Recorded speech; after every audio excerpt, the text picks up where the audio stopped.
Selamat datang di Nanti Malam, tempat cerita-cerita gelap dari tanah Nusantara.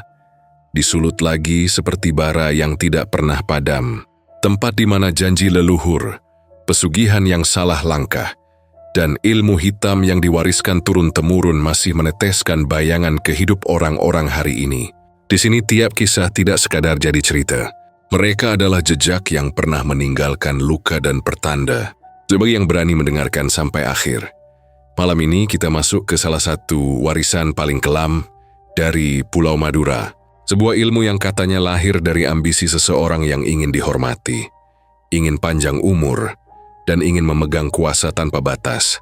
Tapi seperti semua pesugihan yang terlalu manis di awal, ada harga yang harus dibayar. Dan harga itu tidak pernah ditagih pada orang yang membuat perjanjian, melainkan pada darah keturunannya. Inilah kisah tentang warisan gelap ilmu Kendit Madura. Namaku Raffi, umur 20 tahun. Tinggal di sebuah kampung kecil di pesisir Pamekasan yang anginnya selalu membawa bau laut dan suara bambu saling adu setiap kali malam turun. Rumahku tidak besar tapi nyaman, berdiri tepat di samping rumah kakek. Lebih tepatnya, aku banyak tidur di rumah kakek belakangan ini karena ayah dan ibu sedang merantau ke Kalimantan.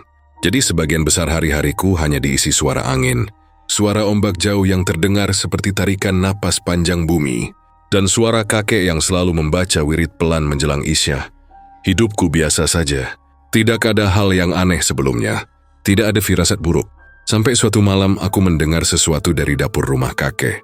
Sesuatu yang awalnya kupikir suara tikus atau mungkin kain tirai yang terseret angin. Tapi lama-kelamaan suara itu muncul setiap malam. Dan semakin jelas gesekan kain. Seperti ada seseorang yang menarik kain panjang dengan paksa. Gesrek-gesrek lambat tapi berat. Kadang diikuti suara napas seseorang, pelan tapi dalam. Seperti orang yang baru habis lari jauh. Kadang juga seperti suara kaki diseret. Kaki berat seperti menanggung beban terlalu besar. Awalnya aku tidak begitu peduli.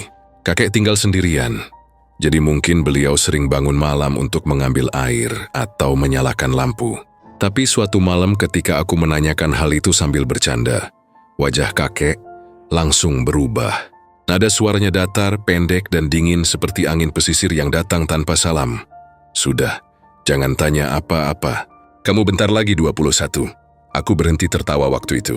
Dari nada suaranya saja rasanya seperti ada pintu besar ditutup tiba-tiba di hadapanku. Seperti ada sesuatu yang harusnya aku tahu, tapi disembunyikan rapat. Kata-kata kakek itu mengendap cukup lama di kepalaku. Tapi aku berusaha cuek. Kakek memang suka bicara misterius kalau sedang tidak enak hati. Beliau sudah tua dan mungkin banyak pikiran. Sampai pada malam itu. Malam yang membuatku mengerti bahwa apapun yang berusaha disembunyikan kakek bukanlah hal kecil. Bukan sesuatu yang bisa diabaikan seperti suara panci jatuh atau kucing masuk dapur. Sekitar jam 1 malam aku bangun karena haus. Lampu di ruang tengah redup. Hanya lampu dop kuning yang menggantung dekat lemari kayu. Aku berjalan pelan ke dapur sambil mengucek mata. Dapur gelap tapi aku tahu letak ember air. Tidak butuh lampu. Saat aku hampir sampai aku melihatnya. Bukan jelas, bukan terang. Tapi cukup untuk membuat seluruh bulu kudukku berdiri. Ada bayangan tinggi di dalam dapur. Hitam, diam seperti patung. Dan perutnya diikat kain putih lusuh. Seperti selembar kain panjang yang dililitkan berkali-kali sampai kusut. Bayangan itu tidak bergerak waktu aku berhenti. Tapi aku bisa merasakan sesuatu darinya. Dingin, pekat. Seperti udara di sekitar sosok itu disedot ke suatu tempat yang tidak bisa kuterka. Aku mundur perlahan, tapi mataku masih terpaku pada kain putih yang melilit perutnya. Kain itu bergerak sedikit seperti ditiup angin. Padahal dapur tertutup. Tidak ada jendela terbuka. Ketika aku memundurkan kaki untuk kabur, barulah bayangan itu bergumam. Suaranya serak berat seperti keluar dari tenggorokan yang dipenuhi pasir. Anak keturunan harus bayar yang ke-21. Ucapan itu seperti palu yang jatuh tepat di atas tenggorokanku. Sederhana tapi mematikan. Ku tidak paham maksudnya. Tidak ingin paham. Tubuhku refleks berbalik dan aku lari ke kamar seperti orang dikejar angin ribut. Setelah masuk kamar, aku menutup pintu sambil memegang napas. Jantungku berdetak sekeras-kerasnya sampai membuat dadaku sakit. Keringat dingin turun sepanjang punggungku meski udara malam itu lembab. Aku memperhatikan pintu kamar. Takut suara langkah mengikuti. Tidak ada, namun rasa diawasi itu tidak pergi. Rasanya seperti sesuatu bersembunyi di balik pintu. Menempel di bagian kayu paling tipis, mengintip lewat celah kecil yang bahkan tidak bisa dilihat mata manusia. Malam itu aku mencoba tidur, tapi sulit. Setiap kali mataku hampir terpejam, aku mendengar suara kecil di sudut kamar. Bukan langkah, bukan napas. Lebih seperti suara kain yang digesek pelan di lantai. Gesrek, diam, gesrek lagi. Aku menarik selimut sampai ke leher, seperti anak kecil ketakutan. Tapi yang membuatku paling takut adalah bukan suaranya, melainkan pertanyaan yang muncul tanpa aku mau. Kenapa bayangan itu memakai kain di perutnya? Dan apa maksudnya dengan yang ke-21? Aku tidak tidur sampai subuh. Saat ayam jago berkokok dan matahari mulai menyapa dengan warna oranye pucat, suara itu menghilang. Udara kembali seperti biasa. Seolah malam itu tidak pernah terjadi. Kakek sudah duduk di ruang tamu waktu aku keluar. Matanya menatapku lama seperti ia sudah tahu apa yang kulihat. "Kamu pucat," katanya. Aku tidak langsung menjawab.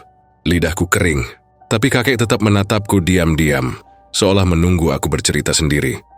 "Aku lihat sesuatu di dapur," ucapku akhirnya. Semacam bayangan. Perutnya diikat kain putih, Kakek menghela napas panjang. Napas yang bukan tanda lelah tapi tanda menyerah. Seperti seserang yang sudah lama memikul beban yang tidak bisa dibagi. "Kamu dengar apa?" tanyanya pelan. Aku ragu. Dia bilang, "Anak keturunan harus bayar." Yang ke-21, kakek memejamkan mata. Bibirnya bergerak, seperti berkata dalam bahasa yang tidak ku mengerti. Aku menunggu. Tidak berani duduk, tidak berani mendekat. Akhirnya kakek membuka mata dan berkata pelan, dengan suara yang hampir seperti bisikan, "Raf, sudah waktunya kamu tahu sesuatu, tapi aku tidak yakin kamu siap." Aku menghela napas. "Kek, sejak kapan aku siap menghadapi hal seperti itu? Tapi aku harus tahu kan, aku enggak bisa diam dan pura-pura buta." Kakek tersenyum pahit. "Kowe iki anak kuat nah, tapi kekuatan kadang tidak cukup kalau berurusan dengan janji leluhur." Aku bergidik waktu mendengar kata janji. Ada sesuatu yang berat dalam cara kakek menyebutnya. Seperti janji itu bukan sekadar ucapan, tapi sebuah hutang yang tidak boleh dilanggar. Kataku hati-hati, "Bayangan itu siapa?" Kakek tidak langsung menjawab. Beliau bangkit pelan, mengambil segelas air dan menyerahkannya padaku. Tangannya bergetar sedikit. Setelah duduk lagi, ia baru berkata, "Kamu dengar suara gesekan kain tiap malam sejak 3 hari lalu, kan?" Aku mengangguk. "Iya, aku pikir kucing." "Itu bukan kucing," balasnya cepat. "Itu penanda." "Penanda apa?" "Bahwa waktumu sudah dekat." Aku langsung membeku. "Maksud kakek, ku bakal mati?" Kakek menatapku lama, sangat lama. Tatapan yang membuat tenggorokanku menelan udara yang tidak ada. "Tidak sekarang," katanya. "Tapi kalau waktunya tiba, ia akan menjemput. Dan kalau kamu tidak tahu apa yang harus dilakukan, kamu akan bernasib sama seperti yang sebelumnya." Yang sebelumnya. Kata itu bergema seperti suara drum kosong di kepalaku. "Siapa yang sebelumnya, Tanyaku. Kakek berdiri pelan lalu berjalan ke kamarnya. Aku mengikuti dari belakang sambil menahan napas. Beliau membuka sebuah lemari tua dari kayu jati. Dari rak paling dalam, ia mengambil sebuah kotak kecil dan menyerahkannya padaku. Kotak itu berat, lapuk, seperti sudah tersimpan puluhan tahun. Saat kubuka perlahan, aku melihat beberapa foto tua. Ada wajah-wajah yang tidak kukenal. Dulu yang sembilan pakaian gaya lama. Ada juga yang tampak seperti remaja seumuranku. "Ini keluarga kita," kata kakek. Aku mengangkat satu foto. Seorang pemuda kira-kira berumur 20 tahun. Senyumnya lebar. Tidak ada tanda-tanda ia hidup dalam ketakutan. "Ini siapa, "Kakaknya ayahmu," jawab kakek. "Meninggal pada ulang tahunnya yang ke-21. Aku terdiam. Foto berikutnya menunjukkan seorang gadis muda. Cantik. Usianya sekitar 20. "Ini sepupu ayahmu. Mati jam 2 pagi. Tepat setelah ulang tahunnya yang ke-21. Dadaku mulai sesak. Aku menelan ludah. Ini kenapa semua meninggal di umur 21? Kakek tidak menjawab. Beliau hanya memejamkan mata sambil mengusap foto itu. Ada janji di masa lalu. katanya akhirnya. Janji yang dibuat oleh leluhur kita, janji yang melahirkan kutukan. Dan kutukan itu selalu menagih di usia 21. Kutukan apa? Suaraku serak, kakek akhirnya memandangku dan berkata dalam bahasa Jawa halus, suara yang hampir tidak terdengar. Warisan sing ora iso kaburnak, iki titah lawas. Janji sing dibayar nganggo napas. Warisan yang tidak bisa kau hindari. Ini titah lama, janji yang dibayar dengan napas. Aku menelan udara keras-keras. Tubuhku dingin, tangan gemetar tanpa aku bisa hentikan. Aku, kenapa aku? Kenapa harus umur 21?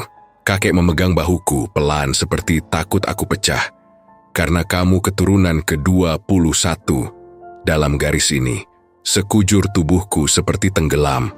Segala suara di sekitar terasa menjauh. Dan kalau kamu pikir bayangan tadi hanya menggertak, lanjut kakek, itu baru permulaan. Ia akan datang lagi. Semakin jelas, semakin dekat, semakin nyata, sampai waktumu tiba. Aku mulai terisak tanpa sadar. Tidak keras, tapi seperti suara orang kehilangan arah. Kakek menatapku dengan mata yang penuh penyesalan. Nak, aku seharusnya cerita dari dulu. Aku seharusnya memutus ini sejak lama. Tapi aku takut, aku tidak menjawab.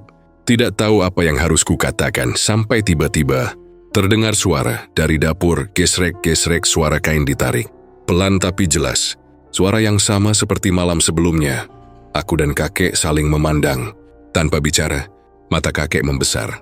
Bukan takut, tapi pasrah. Suara itu semakin dekat, gesrek. Diam, gesrek lagi, suara lantai kayu bergetar sedikit. Seperti ada sesuatu yang berjalan pelan tapi berat. Aku menelan ludah. Kek, dia datang lagi. Kakek hanya berbisik. Iya, dan kalau dia sudah datang malam ini, berarti waktumu sudah dimulai. Aku ingin lari, tapi tubuhku tidak bisa bergerak. Aku berdiri sambil menatap pintu dapur. Di bawah celah pintu itu, ku melihat sesuatu.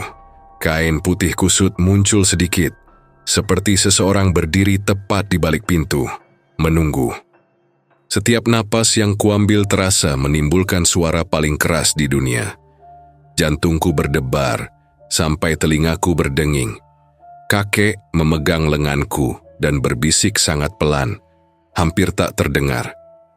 Raf, mulai malam ini, kamu tidak boleh sendiri.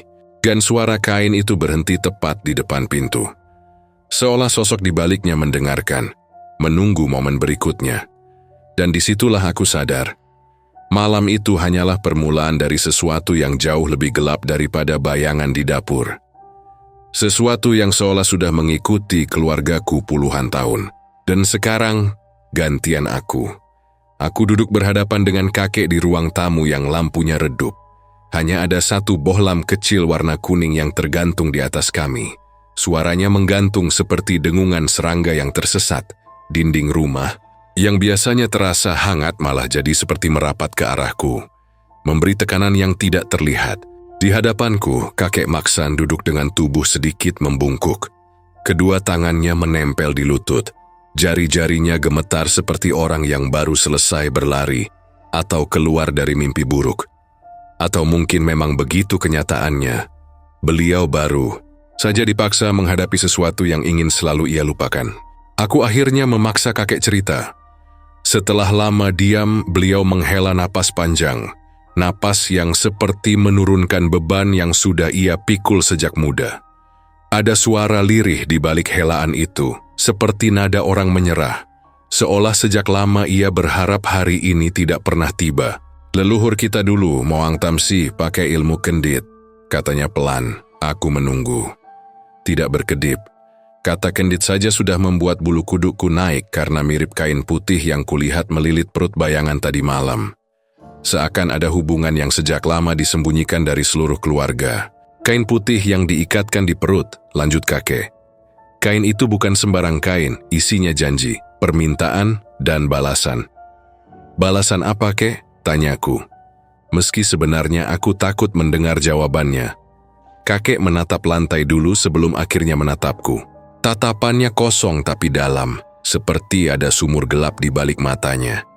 Kalau dia ingin disegani, diberi umur panjang, diberi kekuatan, maka keturunannya harus bayar setelah usia 21.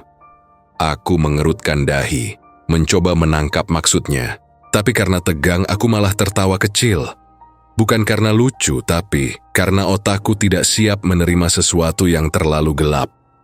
"Ah kakek," kataku sambil memaksakan senyum. "Ilmu begitu mana ada? Itu cuma cerita orang dulu kan?"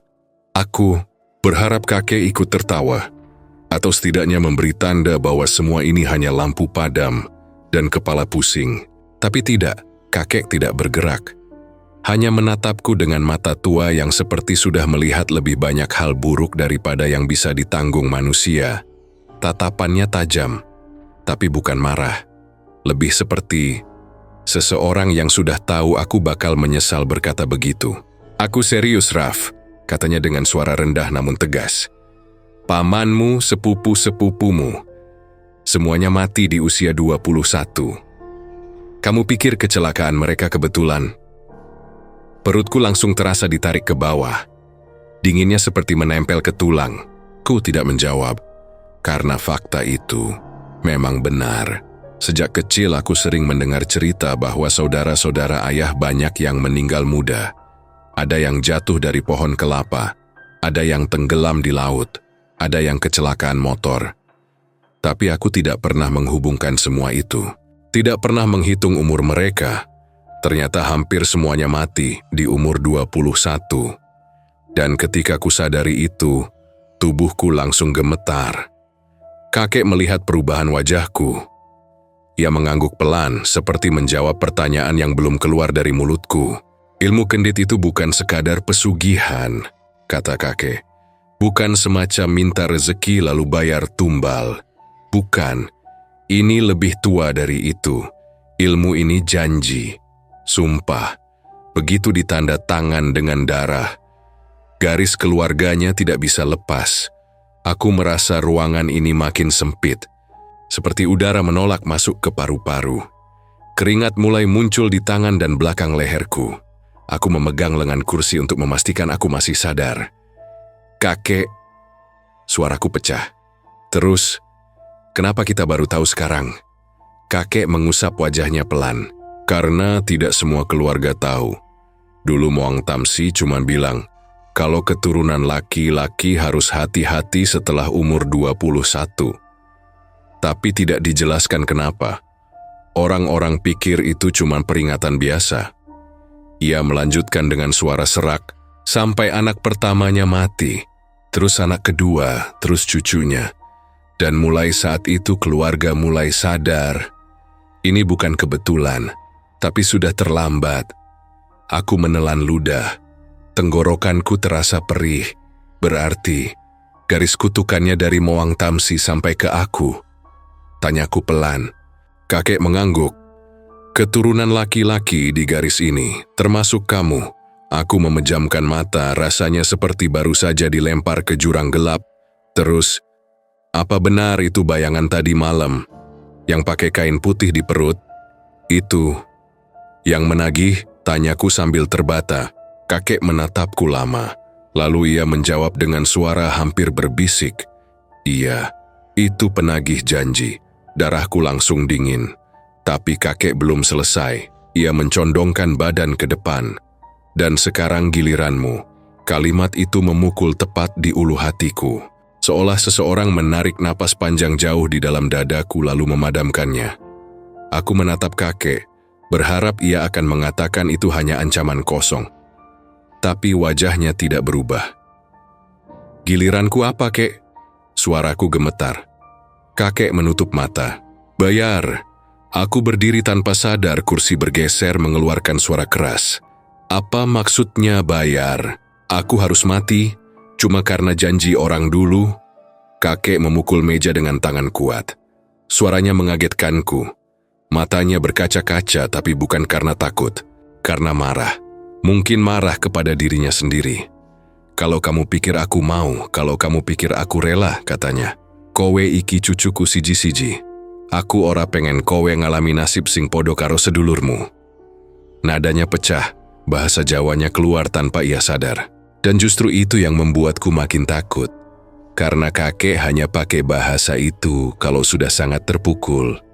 Aku duduk lagi di kursi. Tanganku telungkupkan di wajah. Suara nafasku terdengar aneh, tersengal, tidak teratur. Kalau ini benar, kenapa nggak ada yang mencegah dari dulu? Tanyaku. Kakek menggigil kecil sebelum menjawab. Karena setiap keturunan yang mencoba lepas, mati lebih cepat. Aku menatapnya, ngeri. Siapa yang mencoba lepas? Pamanmu, jawab kakek. Dia pergi ke kiai, tukang rukiah, bahkan dukun hebat di luar Madura. Tapi semuanya hanya bisa menahan, bukan memutus. Terus dia mati 2 hari sebelum ulang tahunnya. Seketika aku merasa seperti ingin muntah. Terus gimana dengan sepupu-sepupu? Tanyaku lagi. Meski aku tahu jawabannya tidak akan membuatku tenang, kebanyakan tidak tahu. Mereka pikir kematian datang karena nasib sial, dan kami biarkan begitu, karena kalau mereka tahu, mereka akan mencoba melawan, dan itu jauh lebih cepat membunuh. Aku memegang rambutku frustasi. Aku harus ngapain? Aku nggak bisa nunggu umur 21 sambil duduk diam, kakek menatapku. Wajahnya seperti hancur. Itu yang ingin aku beritahu, nak. Kamu tidak boleh duduk diam, tapi kamu juga tidak boleh melawan secara langsung. Ilmu kendit bukan ilmu yang bisa diputus dengan doa 1 malam. Ia bersandar ke kursi, menghela napas panjang. Kain itu, yang ada di perutnya, itu bukan kain biasa, itu lambang ikatan. Lambang kontrak antara Moang Tamsi dan sesuatu yang bukan manusia. Aku merapatkan tubuh ke kursi, takut mendapat jawaban yang lebih buruk.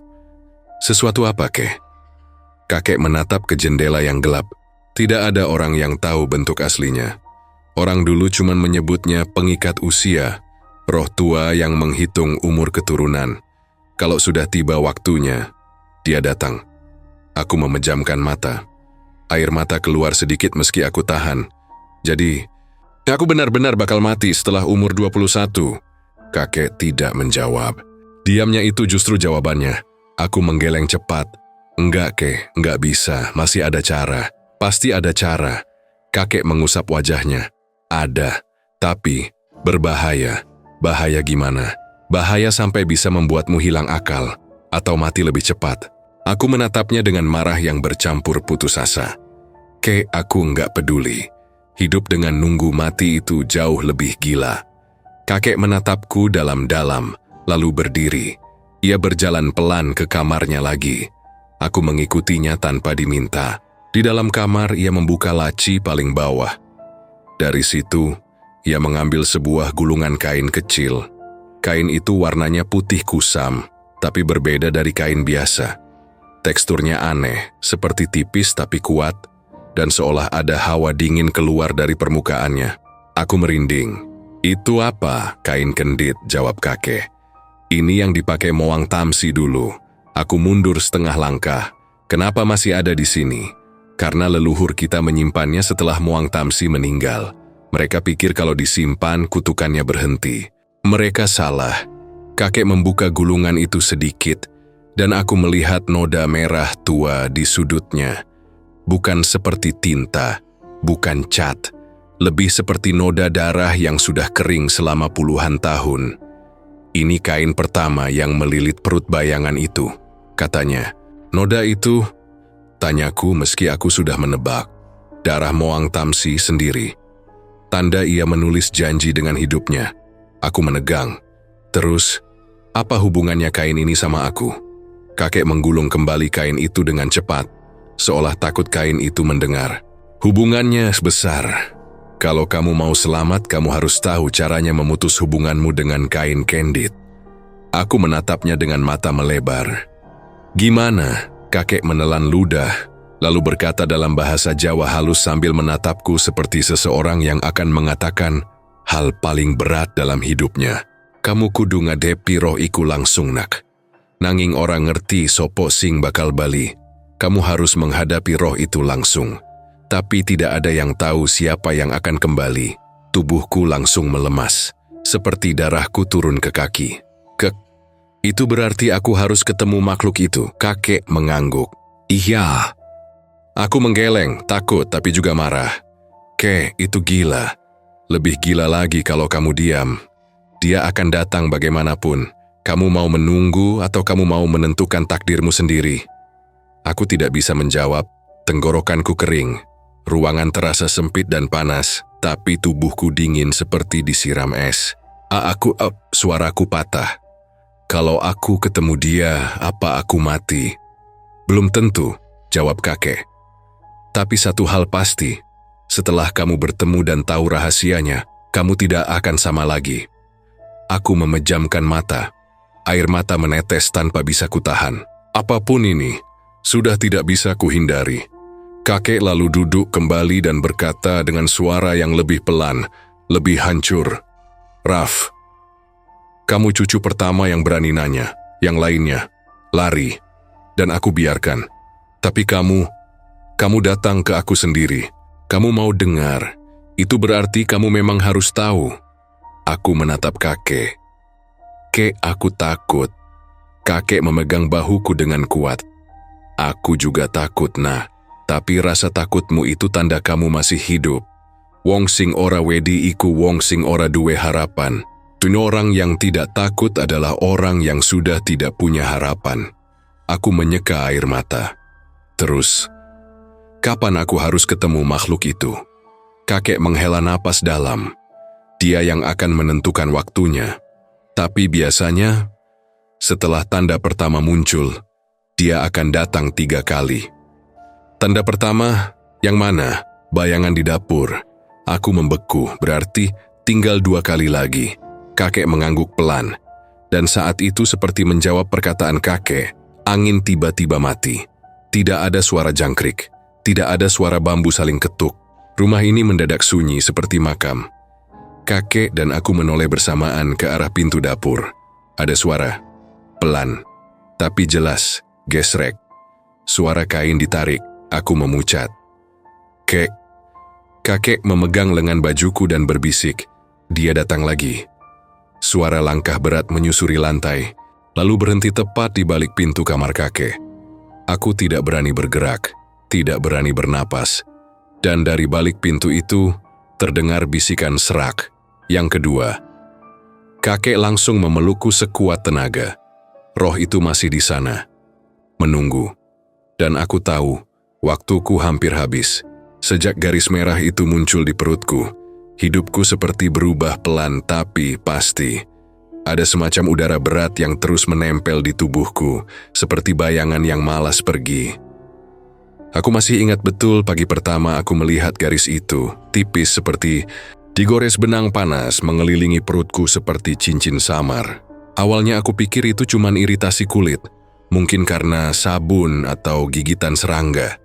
Tapi aku sadar ada yang salah ketika aku sentuh bagian itu dan terasa hangat, seperti bara kecil yang sedang tidur.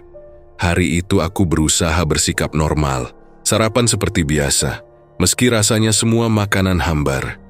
Kakek duduk di ruang tengah sambil merokok pelan, asapnya naik ke langit-langit rumah seperti garis-garis tipis yang ingin menjauh dari kami. Setiap kali mataku bertemu dengan tatapan beliau, rasanya seperti ditusuk rasa bersalah yang tidak kumengerti. Waktu aku berdiri mau ke kamar mandi, kakek sempat berujar pendek, "Jangan terlalu lama mandi, angin barat lagi jelek." Nada suaranya aneh, seperti orang yang sedang bicara bukan ke cucunya, tapi ke seseorang yang sedang ia siapkan buat sesuatu yang berat. Aku cuma jawab, "Iya, kek," lalu masuk ke kamar mandi yang dindingnya mulai mengelupas karena udara laut. Saat aku buka baju, garis merah itu terlihat jelas. Lebih jelas daripada pagi sebelumnya. Warnanya lebih pekat, seperti ada darah yang bergerak pelan di bawah kulit.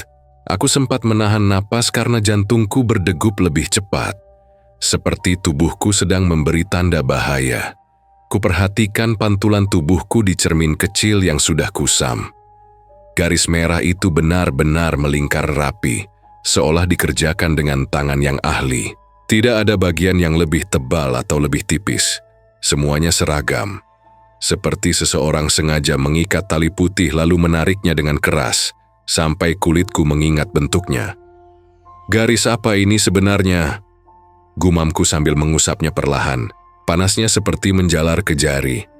Saat aku menekan sedikit, aku sempat mendengar suara kecil seperti desir. Atau mungkin cuma ilusi suara tetesan air. Tapi rasanya tidak wajar. Aku mandi cepat, tapi selama air mengalir di kulitku, aku merasa seperti diawasi. Seperti ada sesuatu yang berdiri di belakangku. Beberapa kali aku menoleh ke pintu, padahal aku yakin sudah menguncinya. Namun perasaan itu tidak hilang. Angin dari ventilasi meniup lemah, tapi ada kalanya terasa seperti napas hangat yang menyentuh pundakku. Aku meremas gayung erat-erat, berharap rasa aneh itu pergi. Setelah selesai, aku memakai pakaian dan buru-buru keluar. Tapi tepat saat aku mematikan lampu, aku melihat sesuatu dari pojok ruangan melalui pantulan cermin. Ada bayangan hitam di sudut kamar mandi, berdiri diam seperti sedang menempel di tembok. Tinggi, kurus, dan seolah sedang membungkuk sedikit. Namun ketika aku menoleh langsung ke sudut itu, tidak ada apa-apa. Aku mengedipkan mata. Halusinasi, kataku. Tapi aku tahu itu bukan halusinasi.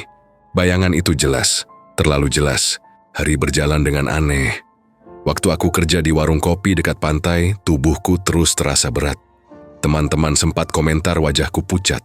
Saat aku mengangkat termos besar, ototku gemetar seolah aku baru bangun dari demam panjang. Bahkan, ketika aku duduk sebentar pun, aku merasa lantai di bawah kaki seperti berdenyut pelan, seakan rumah warung ikut bernapas. Saat malam datang, semuanya memburuk. Aku tidur lebih awal karena tubuh rasanya seperti ditarik ke kasur. Tapi begitu aku memejamkan mata, mimpi itu datang. Mimpi yang terasa terlalu nyata untuk disebut mimpi. Aku berada di suatu tempat yang gelap, tanahnya basah seperti habis hujan. Udara dingin menusuk kulitku, membawa bau tanah dan kemenyan yang samar. Di depanku ada lelaki tua mengenakan kain putih yang melingkar di perutnya. Kain itu panjang, kusut, dan warnanya seperti kain kapan yang sudah direndam lumpur. Wajah lelaki itu seperti tanah basah yang dicetak menjadi bentuk manusia. Tidak ada ekspresi selain mata cekung yang seperti menyimpan banyak dendam. Ia menggerakkan tangannya perlahan, menunjuk perutku, lalu berkata dengan suara parau yang seakan keluar dari perut bumi. Sudah waktunya melingkar. Kain putihnya bergeser pelan, seolah hidup. Aku melihat ujung kain itu merayap seperti cacing yang lapar. Kain itu bergerak menuju kakiku, memanjat betisku, naik ke pinggang. Aku ingin berteriak, tapi suara di tenggorokan tersangkut seperti ditahan tangan tak terlihat. Aku mencoba mundur, tapi tanah basah itu seperti menggenggam telapak kakiku. Semakin aku berusaha bergerak, semakin dalam aku tenggelam. Lelaki tua itu tetap menunjuk perutku tanpa berkedip. Sorot matanya seperti berkata bahwa aku sudah terlambat. Tepat saat kain itu hendak melilit perutku, aku terbangun sambil menarik napas panjang seperti orang baru naik dari dalam air. Tubuhku basah oleh keringat. Tapi yang membuatku hampir pingsan bukan mimpi itu, melainkan pemandangan di jendela kamar. Ada kain putih kusut tergantung di sana. Melambai pelan padahal angin tidak berembus sama sekali. Aku langsung merangkak ke belakang, menjauh dari jendela. Ku tahu jendela itu terkunci dari dalam. Tidak mungkin ada yang menaruh kain dari luar. Bahkan pohon pun tidak ada di dekat jendela itu. Aku menelan ludah, merasakan tenggorokanku kering seperti ditekan pasir. Pelan-pelan aku mendekati jendela, memeriksa tanpa berani menyentuh kainnya. Saat aku dekati, aku sempat melihat sesuatu di balik gorden. Sebuah bayangan tinggi yang menoleh cepat ke arahku. Gerakannya tidak seperti manusia, terlalu kaku, terlalu cepat. Aku terduduk di lantai, nafasku pendek-pendek. Beberapa detik kemudian, bayangan itu menghilang begitu saja, seperti tidak pernah ada. Tapi kain putih itu masih di sana, tergantung di jendela. Bergerak pelan seperti sedang memanggil. Aku memutuskan panggil kakek. "Kek!" Suara yang keluar bahkan hampir tak terdengar. Kakek datang sambil membawa lampu kecil. Ketika beliau melihat kain itu, wajahnya langsung berubah, mengeras. Tanpa bicara, ia mengambil kain itu dengan tangan bergetar kecil. Kain itu tampak lebih kotor dari dekat, seperti kain yang sudah dipakai untuk mengikat sesuatu yang tidak seharusnya. Kakek berkata lirih, "Wis mulai." Kata-katanya terdengar seperti ngeri yang ia coba sembunyikan. Aku bertanya cepat, "Apa maksudnya, Kek? Kenapa kain itu bisa ada di jendela? Kenapa mimpi itu begitu nyata? Kenapa garis merah di perutku?" Makin panas, kakek menatapku lama seolah mencari cara paling lembut untuk mengatakan sesuatu yang sangat buruk. Tapi pada akhirnya ia hanya berkata pelan, "Kamu harus dengar ini baik-baik. Leluhur kita, Moang Tamsi, dia bukan orang sembarangan. Dia belajar ilmu yang bukan buat manusia biasa.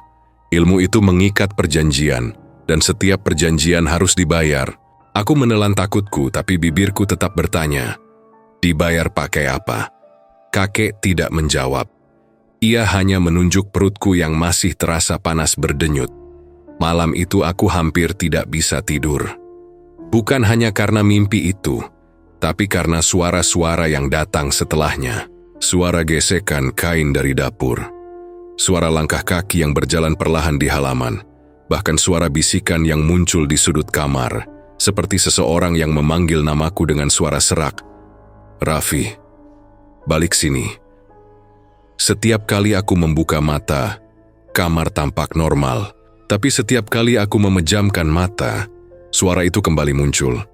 Rasanya seperti ada dua dunia yang berlapis, dan aku terjebak di antara keduanya. Sekitar jam 2 dini hari, angin berhenti tiba-tiba.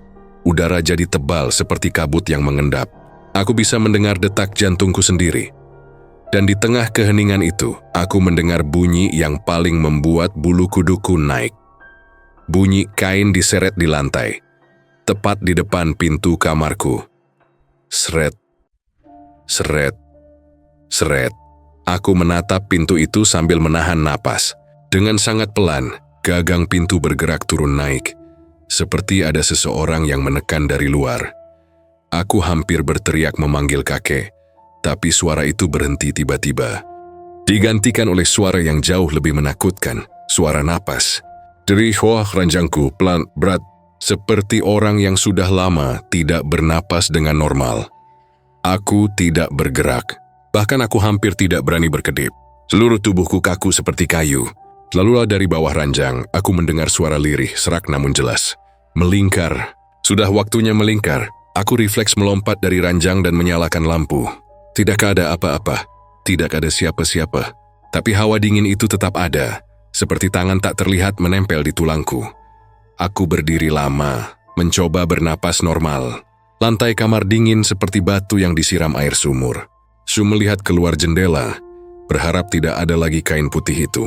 Tapi yang kutemukan justru sesuatu lain, ada jejak kaki basah, kecil, panjang, dengan bentuk yang tidak seperti kaki manusia. Jejak itu mengarah dari jendela ke bawah ranjang, lalu berhenti tepat di depanku. Aku mundur, nyaris jatuh, dan akhirnya lari ke kamar kakek tanpa peduli suara apapun. Saat aku sampai, kakek langsung bangun. Wajahnya pucat. Ia seperti sudah menunggu momen aku datang ketakutan. Seperti ia tahu tanda-tanda itu memang akan muncul malam ini. Aku berkata terbata-bata, "Ke, garis di perutku. Mimpi kain putih." Suara dari bawah ranjang. "Semua itu apa? Kenapa semua muncul setelah aku mau 20 saru?" Kakek tidak langsung jawab. Dia memandangku lama lalu menutup pintu kamar pelan-pelan. Setelah itu ia menepuk bahuku dan berkata lirih dengan bahasa Jawa yang halus.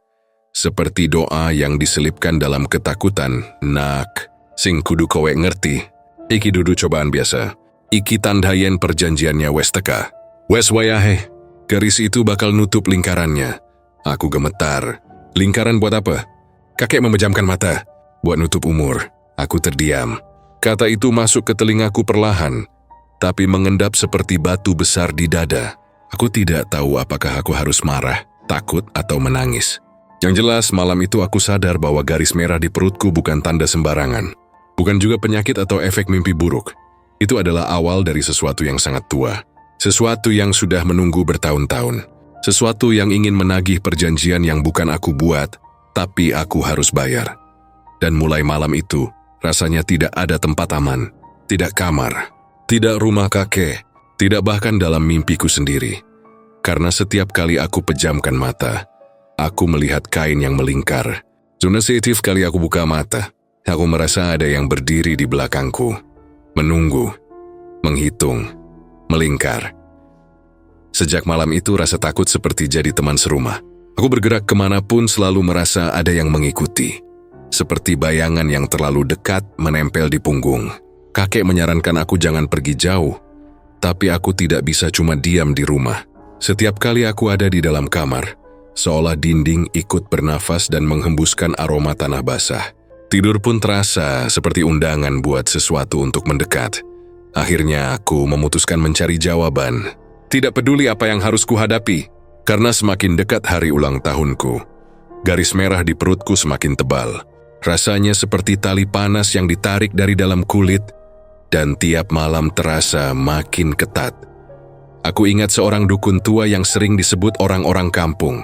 Namanya Bu Rengganis.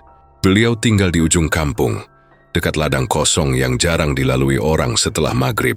Banyak cerita tentang dia. Ada yang bilang ilmunya dalam, ada yang bilang dia bisa bicara dengan roh leluhur. Ada juga yang bilang rumahnya tempat pulang bagi makhluk yang tidak punya arah. Aku tidak peduli. Benar tidaknya. Yang penting aku harus menemukan jalan keluar sebelum umurku benar-benar mencapai 21. Sore itu, aku berjalan menuju rumah Bu Rengganis. Jalanan kampung sudah mulai redup. Sinar matahari tersangkut di pucuk pohon kelapa seperti lampu yang kehabisan baterai. Sepanjang aku berjalan, udara terasa lebih berat dari biasanya. Angin seperti tidak mau lewat, padahal biasanya daerah pesisir selalu berangin. Rumah Bu Rengganis berdiri sendirian, kecil, dan hampir tertutup oleh semak. Bau bawang gosong dan kemenyan menyambut, bahkan sebelum aku membuka pintu kayunya yang lapuk. Atap rumahnya terasa rendah, seperti menunduk, dan ada suara halus seperti bisik-bisik dari berbagai arah, entah suara serangga atau suara lain yang mencoba menyamar. Aku mengetuk pintunya pelan. Bu Rengganis. Tidak ada jawaban, tapi pintunya bergerak sendiri, sedikit terbuka, seperti menyuruhku masuk. Jantungku berdegup keras, tapi aku tetap melangkah. Di dalam rumah itu gelap. Bukan gelap biasa, tapi gelap yang terasa padat, seperti kain hitam yang menempel di kulit. Ada lampu minyak kecil di sudut ruangan. Cahayanya redup dan goyang-goyang seperti takut sesuatu. Bu Rengganis duduk di lantai membelakangiku. Rambutnya panjang kusut jatuh sampai punggung. Tubuhnya kecil tapi terlihat kuat. Di depannya ada piring kecil dengan bawang merah hangus dan segelas air yang tidak berwarna bening, tetapi agak keruh. Bu, panggilku lagi. Beliau tidak langsung noleh. Aku pikir beliau tidak dengar, tapi lalu tanpa suara langkah apapun, tiba-tiba beliau sudah berdiri di depan aku. Secepat itu. Begitu dekat, aku terkejut sampai hampir mundur, tapi beliau menahan lenganku. Wajahnya keriput penuh garis halus, tapi matanya tajam seperti pisau yang baru diasah. Ia mengamati wajahku lama sekali, lalu turun ke leher, lalu ke dadaku, sampai akhirnya pandangannya berhenti di perutku. "Buka bajumu," katanya pendek. Aku nurut. Aku angkat kaosku sampai terlihat garis merah itu. Begitu melihatnya, Bu Rengganis langsung mundur selangkah. Napasnya terhenti sepersekian detik. Kendit. Gumamnya pelan. Suaranya seperti melayang di udara. Aku menelan ludah. "Bu, aku cuma mau minta bantuan. Garis ini datang sendiri." Bu Rengganis tidak langsung jawab. Ia meraih lampu minyak, mendekatkannya ke perutku. Cahaya kuning redup itu membuat garis merah di kulitku tampak lebih hidup. Seperti urat berdarah yang bergerak pelan. Garis itu bahkan berdenyut, sedikit saja. Tapi aku merasakannya. Astagfirullah. Bu Rengganis berbisik sambil menutup mulut. "Apa ini benar?" "Ilmu Kendit, Bu?" Tanyaku pelan. Ia mengangguk. "Kamu keturunan Kendit, dan garis itu tanda bahwa kain leluhurmu sedang mencari badan baru untuk menuntut janji." Aku merasa perutku mual. Keringat dingin muncul di leherku. "Bu, ini bisa dibatalin kan? Tolong, aku belum mau mati." Bu Rengganis memandangku lama. Wajahnya seperti mencoba meraba takdirku. Lalu perlahan ia berkata, "Biasanya tidak bisa dibatalkan. Perjanjian darah itu kuat. Kain kendit itu ibarat tali gaib yang terikat di perut leluhurmu, dan setiap keturunan hanya akan jadi sambungan. Kalau satu hilang, yang lain akan ditarik. Aku meremas kausku kuat-kuat. Tidak ada cara lain. Dia menghela napas panjang, duduk, lalu menggambar sesuatu di lantai, seperti lingkaran dengan garis putus-putus, lalu satu titik besar di dalamnya. Kecuali, katanya pelan, aku menunggu dengan napas tercekat. Kecuali ada satu keturunan yang berani memutuskan ikatan darahnya sendiri. Aku langsung geleng. Maksudnya apa memutuskan? Bu Rengganis menopang dagunya dengan tangan. Harus ada yang mengorbankan diri. Tapi tidak boleh mati. Dia harus tetap hidup, namun dia harus menanggung seluruh beban janji leluhur sendirian. Aku tidak paham. Menanggung gimana? Apa maksudnya tidak mati tapi menanggung? Itu seperti apa? Bu Rengganis menatapku seperti melihat beban besar yang tidak bisa kuangkat. Kalau kamu memilih memutuskan ikatan itu, seluruh kutukan yang harusnya jatuh ke keturunanmu kan pindah ke badanmu sendiri. Semua. Selamanya, kamu tidak akan mati saat 21. Tapi hidupmu tidak lagi hidup manusia biasa. Aku merasa ruangan jadi lebih gelap. Angin dari jendela seakan berhenti. Kalau aku tidak memilih itu. Beliau menjawab tanpa ragu. Kamu mati, kata itu terdengar pelan, tapi rasanya seperti palu besar yang dipukul ke dada. Aku ingin bertanya lagi, tapi sebelum aku sempat bicara, wajah Bu Rengganis berubah, seperti ada sesuatu yang ia lihat di belakangku. Matanya melebar, tubuhnya sedikit gemetar, kulit tangannya merinding semua. Dia sudah ikut dari tadi, bisiknya sambil melirik ke bahuku. Aku langsung menoleh cepat. Tidak ada siapapun di belakangku, tapi di lantai tanah ada jejak kaki basah. Panjang, lebar, tidak beraturan bentuknya, seperti kaki seseorang yang diseret dan dipaksa berdiri. Bu Rengganis memegang bahuku erat sekali. Jangan noleh lagi. Jangan lihat dia. Kalau kamu lihat matanya dia bisa nempel. Aku membeku. Kaki terasa berat. Ruangan yang tadi gelap sekarang lebih pekat, seperti seseorang sedang menutup matahari dari luar. Ada apa sebenarnya di belakangku? Tanyaku nyaris berbisik. Bu Rengganis menjawab tanpa menatap ke arah itu. Itu penjaga kendit, makhluk yang tugasnya menagih. Biasanya dia tidak muncul sebelum hari ke-21, tapi kamu berbeda. Dia sudah menempel dari garis pertama muncul. Jejak kaki itu semakin banyak. Satu jejak muncul, lalu satu lagi, dekat, lalu menjauh, lalu berhenti tepat di samping kakiku. Jody merasakan lantai bergetar sangat halus, seolah ada sesuatu yang berpindah langkah. Suara napas berat terdengar. Bukan dari Bu Rengganis, suara itu terlalu dekat. Terlalu berat, seperti napas seseorang yang tenggorokannya penuh tanah. Aku meremas tangan Bu Rengganis kuat-kuat. Bu, tolong aku. Tapi beliau terdiam, matanya masih terpaku ke titik kosong di udara, tepat di belakangku. Seolah ada wajah besar yang sedang menunduk menatap tengkukku. Kamu harus pergi dari sini sekarang, katanya hampir berbisik. Aku bingung. Pergi, kenapa? Bukannya Bu bisa bantu? Dia menggeleng cepat. Tidak sekarang. Makhluk itu tidak boleh tahu kalau aku mau campur tangan. Kalau dia lihat aku coba nolong, dia bisa menyeretku juga. Dan kamu akan makin susah keluar. Bu Rengganis menyuruhku berdiri pelan tanpa menoleh. Jalan mundur. Jangan belok. Jangan lihat bayangan. Jangan dengarkan kalau ada yang manggil namamu. Aku mengikuti arahannya. Tubuhku gemetar, tapi aku berusaha tidak menoleh. Bayangan di dinding tampak bergerak seperti kain yang ditiup dari bawah, tapi udara di ruangan tidak bergerak sama sekali. Suara gesekan kain mulai terdengar dari pojok ruangan, seperti kain panjang yang diseret pelan. Serit, serit, serit. Aku menutup telinga, tapi suara itu tetap masuk seperti berasal dari dalam kepala.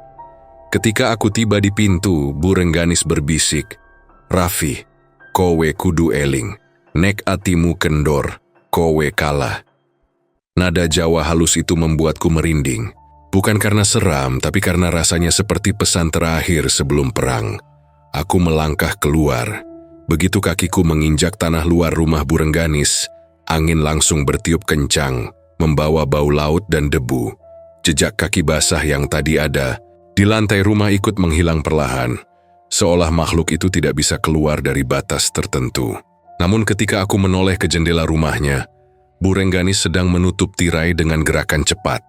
Tapi tepat sebelum kain itu menutup, aku melihat bayangan tinggi berdiri di sudut ruangan. Tinggi sekali, tidak bergerak, tidak berkedip, hanya menatap ke arahku. Kulari tanpa pikir panjang. Sepanjang jalan pulang, aku merasa ada langkah lain yang mengikuti dari kejauhan. Tidak dekat, tapi cukup dekat untuk membuat bulu kudukku berdiri. Langit sore berubah gelap lebih cepat dari biasa, seolah matahari juga takut bertahan. Ketika aku sampai di rumah, kakek sudah duduk di depan pintu. Wajahnya cemas. "Kamu dari mana? Kok anginnya domblong begini?" Aku tidak langsung jawab. Nafasku masih tersengal. Garis merah di perutku terasa panas sekali, seperti disiram air mendidih. Aku ketemu Bu Rengganis," jawabku. Dia bilang aku bisa selamat kalau memutuskan ikatan darahku sendiri." Kakek menatapku lama. Ada rasa takut yang tidak pernah kulihat sebelumnya di wajah beliau. "Jangan lakukan itu," katanya lirih. "Itu bukan hidup, itu hukuman panjang." Aku duduk sambil memegang perutku. "Terus aku harus mati? Itu pilihannya, Kakek tertunduk. Bahunya naik turun pelan seperti sedang menahan berat yang sangat besar. "Aku tidak mau kamu mati," katanya akhirnya. "Tapi aku juga tidak mau kamu hidup sebagai wadah kutukan leluhur." Aku menggeleng cepat. Kalau tidak ada yang diputus, keturunan nanti, anak cucu, semuanya bakal kena kendit ini terus kan?" Kakek tidak menjawab, tapi diamnya sudah cukup jadi jawaban. Aku tiba-tiba sadar sesuatu yang membuat tengkukku dingin. Kalau garis ini bukan buat aku saja, berarti selama ini ada yang terus membayar buat kita semua. Kakek memejamkan mata. Air mata kecil jatuh di pipinya. "Bapakmu." Aku terdiam. Seluruh udara di ruangan seperti berhenti. Jantungku memukul dada dari dalam. Bapak yang menanggungnya ya?" Suaraku gemetar. Kakek mengangguk. "Waktu kamu lahir, garis merah sudah muncul di perutmu sebentar, lalu hilang lagi. Bapakmu mengambil alih. Dia bilang, biar aku saja." Aku menggigit bibir menahan suara yang ingin pecah. "Jadi, bapak mati bukan kecelakaan?" Kakek menggeleng pelan. "Dia diambil. Dan sebelum hilang, dia bilang satu kalimat padaku, 'Jangan biarkan Raffi ikut jalan ini.'" Air mataku jatuh tanpa kusadar. Rasa marah, sedih, takut, semuanya bercampur. Rasanya seperti ada kabut panas di dada. Aku berdiri dan langsung menutup wajah. Aku harus memutuskan. Kalau aku tidak lakukan, keturunan nanti bakal jadi korban. Aku tidak mau ada lagi yang mati di usia 21. Kakek menatapku dengan pandangan hancur. "Nak, itu pilihan yang berat.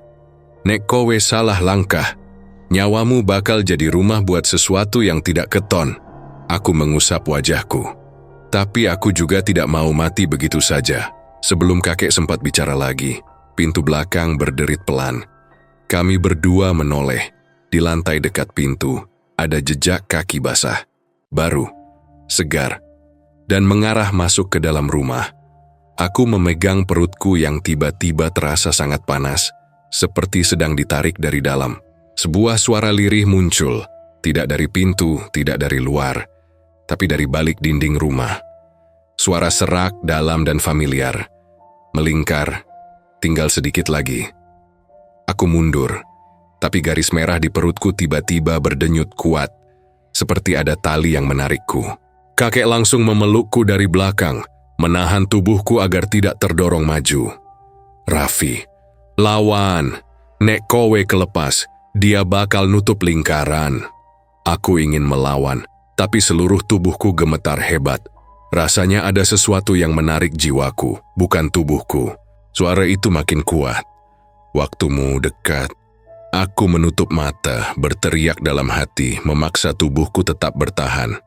Tapi di tengah semua itu, aku mendengar suara lain. Suara lembut, jauh, seperti dari kenangan yang terkubur.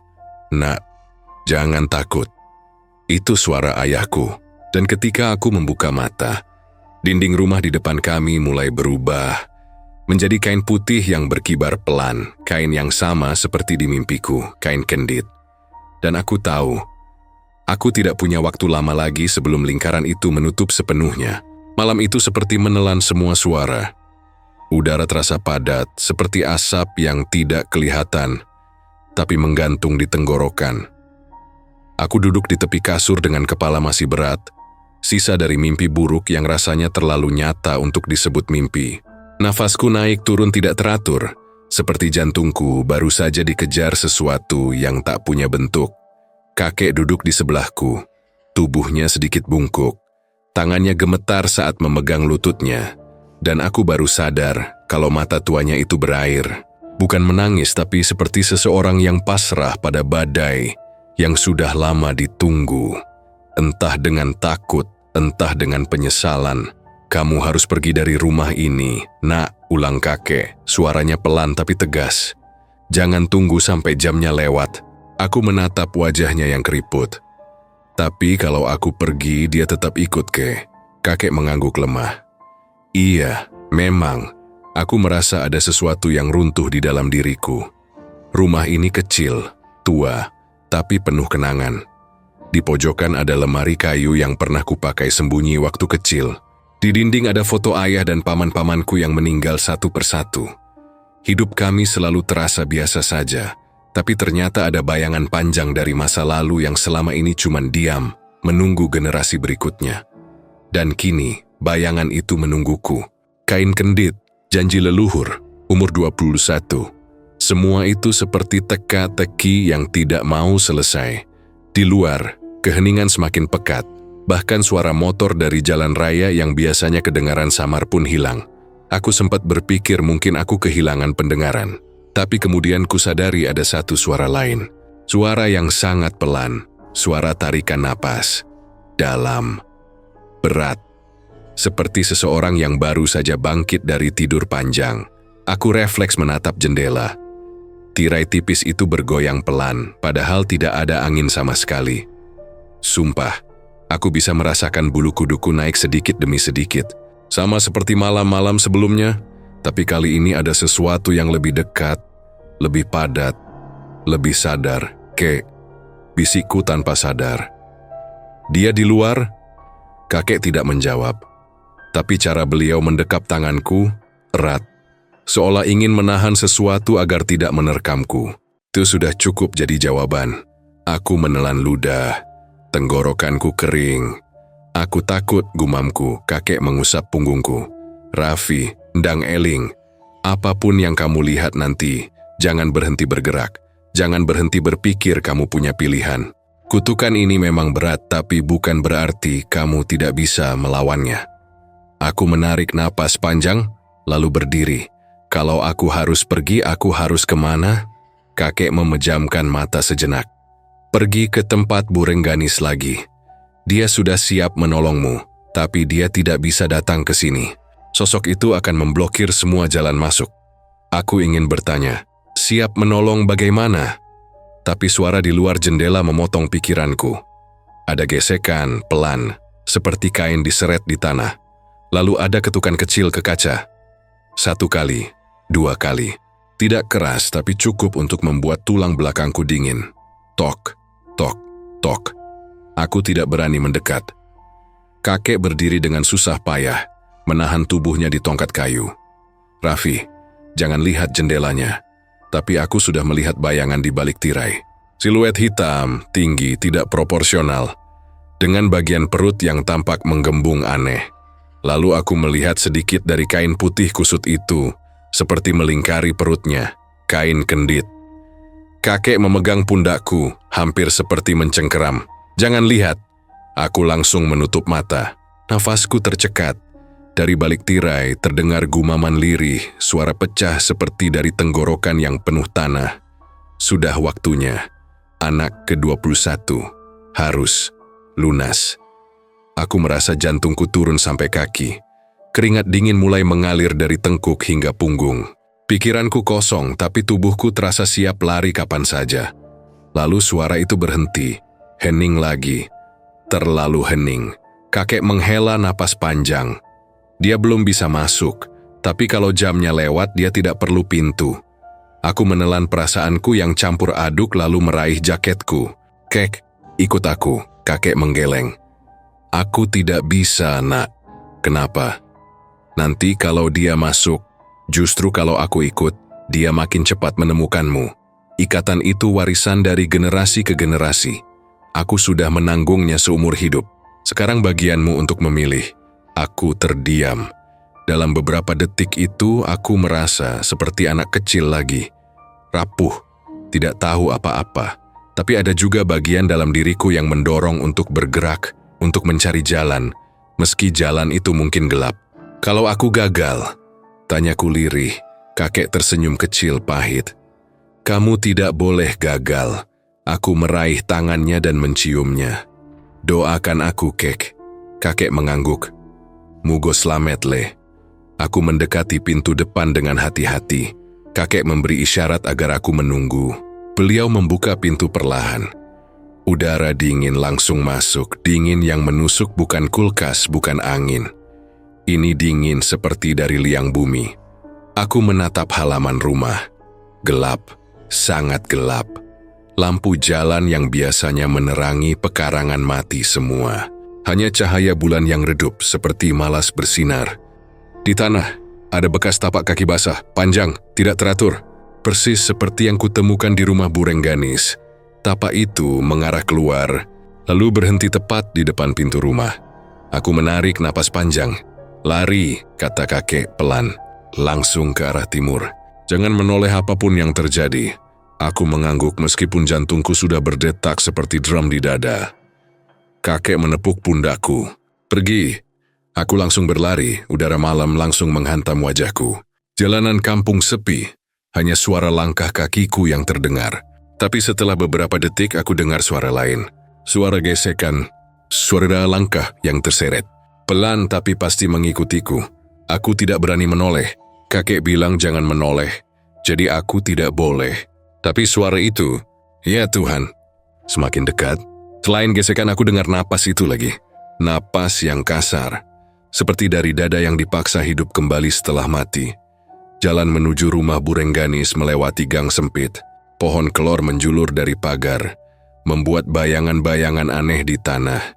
Aku berlari semakin cepat. Namun ketika tiba di tikungan, aku melihat seseorang berdiri di ujung gang Ibu Rengganis. Atau, setidaknya aku pikir itu beliau. Tubuhnya berdiri tegak, tapi kepalanya menunduk ke samping seperti lehernya patah. Aku langsung berhenti. "Bu." Panggilan itu keluar lirih tanpa sengaja. Ia tidak menjawab. Dan itulah saat aku sadar, rambut Bu Rengganis biasanya diikat. Sosok di depanku rambutnya terurai panjang sampai perut, kusut dan basah. Aku mundur perlahan, sosok itu mengangkat kepalanya. Wajahnya pucat seperti tanah kuburan, bibirnya retak dan hitam, matanya bolong memanjang seperti diiris. "Kamu terlambat," bisiknya. Aku langsung belok arah. Tidak peduli apakah aku menuju jalan benar atau tidak. Aku lari melewati sawah kecil, melompati got, hampir jatuh 2 kali karena batu. Nafasku habis. Tapi suara menyeret itu terus mengikuti. Langkah terseret. Seret, seret, seret. Lebih cepat dari sebelumnya. Aku tak tahu berapa lama aku berlari, sampai akhirnya kutemukan rumah Bu Rengganis yang benar. Lampunya redup tapi menyala. Aku hampir menabrak pintunya sambil mengetuk keras-keras. Bu Rengganis, tolong buka." Tidak ada jawaban, aku mengetuk lagi. Lebih keras. "Bu, saya Raffi." Akhirnya pintu terbuka sedikit. Bu Rengganis muncul dengan wajah panik. "Cepat masuk." Aku masuk dan pintu langsung ditutup. Bu Rengganis menurunkan semua pengait pintu, sampai 5 lapis. Tubuhku hampir roboh karena lelah. "Bu, tadi saya lihat tiang mirip panjenengan di gang." Bu Rengganis memucat. "Itu bukan aku.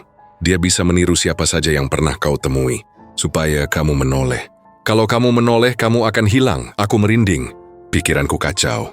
Bu Rengganis memandangi perutku. Garis hitam itu sekarang tampak seperti tali membara yang menembus kulit. "Waktumu tinggal 1 malam lagi. Setelah jam 21 lewat, dia akan menarikmu. Tidak ada tempat yang bisa sembunyikanmu."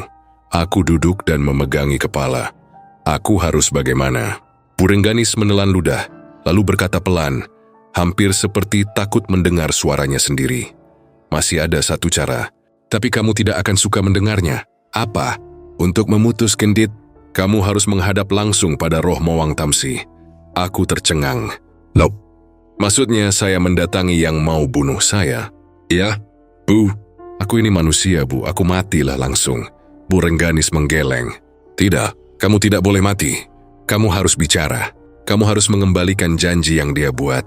Tapi kamu harus menanggung beban itu. Kamu harus bilang kalau kamu mengambil alih ikatan itu sepenuhnya. Tubuhku seperti batu. Artinya, semua ini kutukan itu pindah ke saya? Ya, terus saya jadi apa? Bu Rengganis terdiam lama. Lalu ia berbisik, kamu tidak akan jadi manusia lagi. Tapi kamu juga tidak mati. Kamu akan jadi pengikat baru.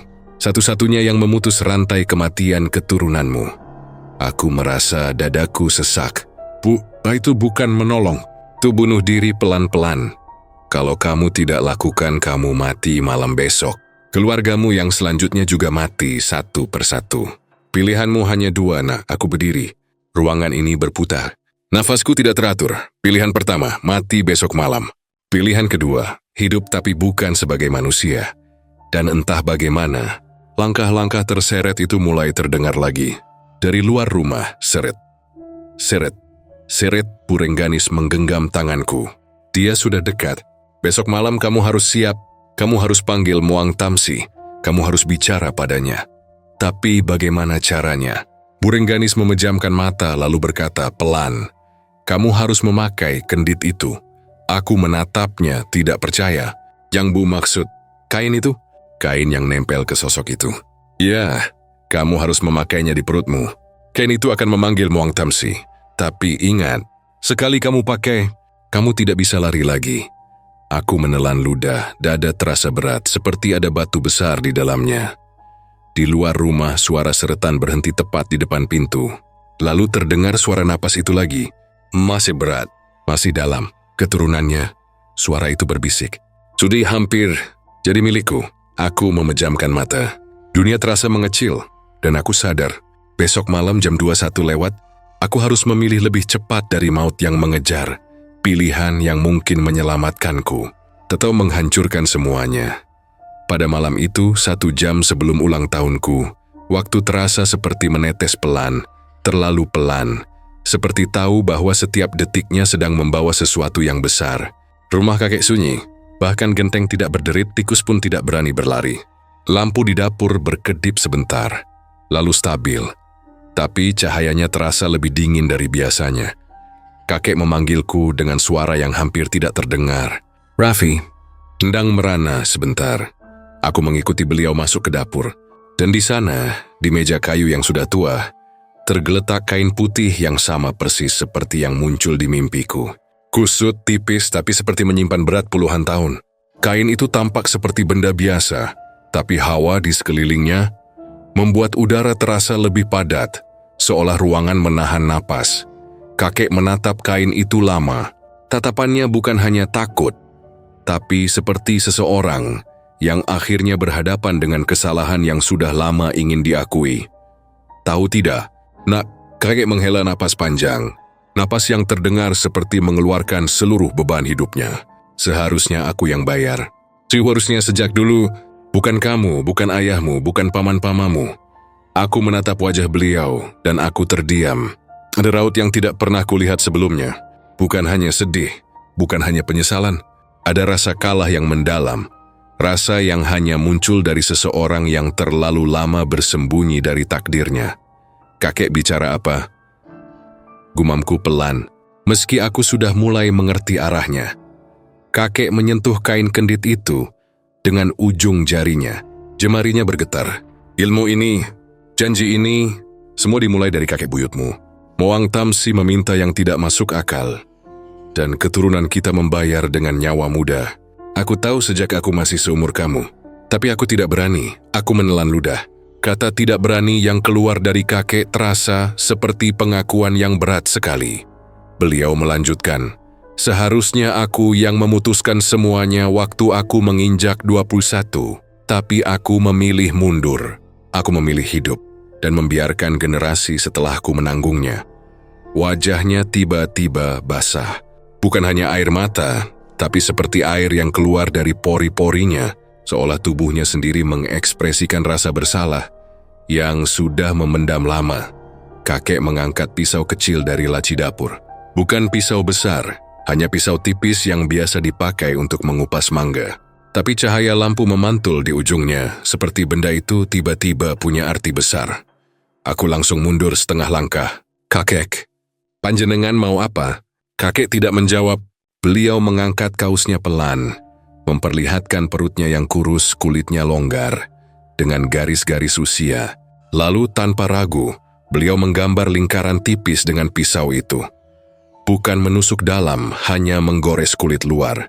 Tapi darah langsung mengalir membuat lingkaran kecil berwarna merah mengelilingi pusat perutnya. "Kutukan itu butuh wadah," kata kakek. Suaranya rendah. Butuh satu keturunan yang menyatakan siap menanggung seluruh janji leluhur. "Aku tak kau pernah berhenti. Tapi aku tidak biarkan kamu mati malam ini." Tubuhku menegang. "Kakek, jangan. Kakek bisa mati." Kakek tersenyum kecil. Senyum paling pahit yang pernah kulihat. "Masalahnya, nak, ku sudah hidup terlalu lama. Ku yang seharusnya membayar puluhan tahun lalu. Mungkin kalau sejak dulu aku yang maju, ayahmu masih hidup. Paman-pamanmu juga. Aku merasakan panas di mata. Tapi, kakek itu keluarga terakhirku. Aku cuma punya panjenengan." Kakek menggeleng pelan. "Kamu punya masa depan. Aku tidak." Aku hendak memegang tangannya, tapi kakek menarik tangan beliau. "Biar aku saja." Tiba-tiba aku merasakan sesuatu yang aneh di perutku. Garis hitam kendit yang selama berminggu-minggu muncul, terbakar, semakin gelap, mendadak bergerak, seperti asap menguap dari kulitku. Rasanya panas, sangat panas. Seperti ada arang menyala di bawah kulit. "Kakek." Aku menahan sakit yang membuat perutku bergetar. "Kakek, ini kenapa?" Garis hitam itu memudar cepat seperti tinta yang disiram air. Dan saat aku menunduk untuk melihat, aku melihat sesuatu yang membuatku tersedak. Garis itu muncul di perut kakek, bukan pelan, bukan perlahan, tapi merayap cepat. Dari arah lingkaran luka kecil yang tadi beliau buat. Lalu berkembang seperti akar hitam yang menguasai kulitnya. Kakek meringis sebentar, tapi lalu tersenyum. Bagus, biar aku saja, kamu bebas nak." "Kakek," suaraku pecah. "Hentikan. Ini salah, jangan ambil alih. Nanti aku jadi apa?" Kakek menatapku, matanya bening. "Aku sudah tua, aku tidak ragukan apapun lagi. Kalau aku jadi apa pun, itu tugasku menebus." Aku menggigit bibirku keras sampai terasa asin. Tanganku gemetar, entah karena marah, takut, atau campuran semuanya. Rasanya semua tenaga dalam tubuhku tertarik keluar. Lalu sesuatu terjadi. Pintu dapur yang tadinya tertutup rapat berderit pelan. Itu sangat pelan. Lalu terbuka dengan sendirinya. Aku dan kakek langsung menatap ke sana. Udara berubah dingin sekali. Bukan dingin normal.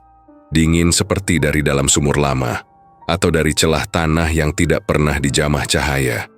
Di ambang pintu, itu berdiri sosok yang selama ini menghantui mimpi dan malamku. Sosok tinggi, kurus, badannya memanjang tak wajar. Kain putih lusuh melilit perutnya seperti bekas ritual kuno. Mukanya gelap, tapi samar-samar terlihat cekungan mata yang dalam. Seperti seseorang yang sudah lama tenggelam tapi masih memaksakan diri berdiri. Ia tidak menyeringai. Ia tidak bergerak menghantam. Ia hanya memandang kakek dengan tenang, dengan kelelahan, dengan sesuatu yang sulit dijelaskan. Akhirnya gumam sosok itu. Suaranya serak seperti batu digesek. Yang seharusnya kakek menegakkan tubuh meski wajahnya pucat. "Aku yang salah, aku yang harus bayar. Putuskan dari cucu-cucuku." Sosok itu mendekat sedikit. Langkahnya tidak bersuara sama sekali. Kainnya bergoyang tanpa angin. Janji leluhur. Dibayar oleh darah pertama yang menolak.